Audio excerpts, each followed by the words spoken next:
December the 2nd, 2008, I was arrested and put back in jail. And on December the 18th, I stood in front of the judge. We thought she was going to court order me to the Teen Challenge program. Instead, she gave me a 40-year prison sentence for breaking my probation. 40 years. 40 years. That's a lifetime. Yeah. Yes, it is. Because of my choices, because of me saying no to the will of God. That's all it's about. And so, but that's what it took to break me. I was so stubborn in my will. It took that 40-year sentence to say, Janie, wake up. I have a plan for you, and you've got to get it. This is what the Lord, He used this to wake me up tremendously. And so I went back to jail and fell out and didn't know what I was going to do, because at this time I was like 90 pounds. Like I said, 90 pounds. I had no life before me whatsoever. You know, I'm locked up for 40 years in this prison. My body was completely shutting down. I couldn't eat. I couldn't sleep, nothing, you know. And a couple of weeks later, this woman had been coming to the jail ministry, and she had been ministering, and I believe in jail ministry. This is why I do what I do. And she came to me with a word, a rhema word from God. And she said, Janie, I came to tell you after your sentence, but you wouldn't hear me, but I came back to tell you what God told me.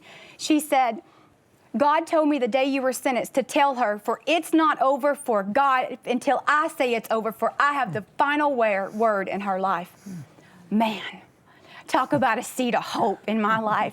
And I began to turn around. At that point, God says, Janie, I have a plan for you. There is still hope for you. And so I was transferred back to the Women's State Prison to serve out my 40-year prison sentence. And this is where I said, okay, God, I give it up. I said, Lord, if it be your will, but then would you please overturn this sentence and send me to the Teen Challenge program so that I can become the woman that you've called me to be? But if not, then give me the grace to accept the fact that I will spend most of my life in this prison and give me peace and love to do it. But I accept you right now.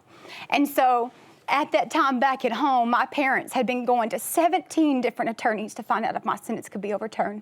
Not one attorney would take my case. Not everyone said it's impossible. It cannot be done. No one will overturn it. The judge has been on the bench for 25 years. She's not going anywhere. It's impossible. One of the highest power attorney in our area said that he ain't seen of a sentence overturned like this in 55 years in the state of Texas. You're getting all kinds of hope. I'm telling you, God is in the miracle working business. He is. So I tell you. And so my previous attorney who had my case, he contacted my dad for some reason and to talk or somehow. And you know what? He said, you know, Leland, I have not been able to eat or sleep or anything since Janie got sentenced. He said, so what I'm going to do is I'm going to take up this case again for free. And I'm going to petition the new judge for a new trial. Well, come to find out, the judge who sentenced me, she resigned the bench. And a new judge was brought into office. Yeah. And that new judge heard my case. It wasn't until I said, God, I will serve you. In or out of prison, I will serve you.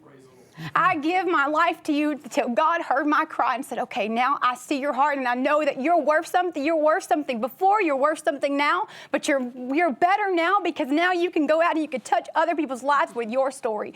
That's why God set me free from prison. And I came back to that. I came back in Smith County, and I stood in front of the new judge, 84 pounds, again, completely broken, but this time my heart was changed. And I asked that judge, we asked her that she would overturn my sentence and send me to the Teen Challenge program so that I could go through the program and be who I need to be. But if not, then send me to a medical facility in prison so that I will not die while I'm locked up. And so she made her decision. And when she came out, she said, Miss Burkett, this was a very hard case. She said, however, if I could give you 60 years and probate it, I would, because what you have done is unacceptable with this court. I was a drug dealer. I run people's lives, but I see now that God's given me a voice to speak into people's lives. Okay?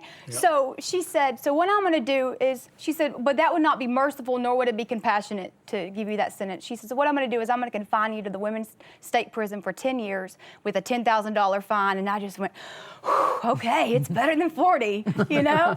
And she said, however, she said, I'm going to probate that sentence, that you go to the Teen Challenge program, you complete the program, and you make something of yourself, Miss Burkett. Wow. Let me tell you.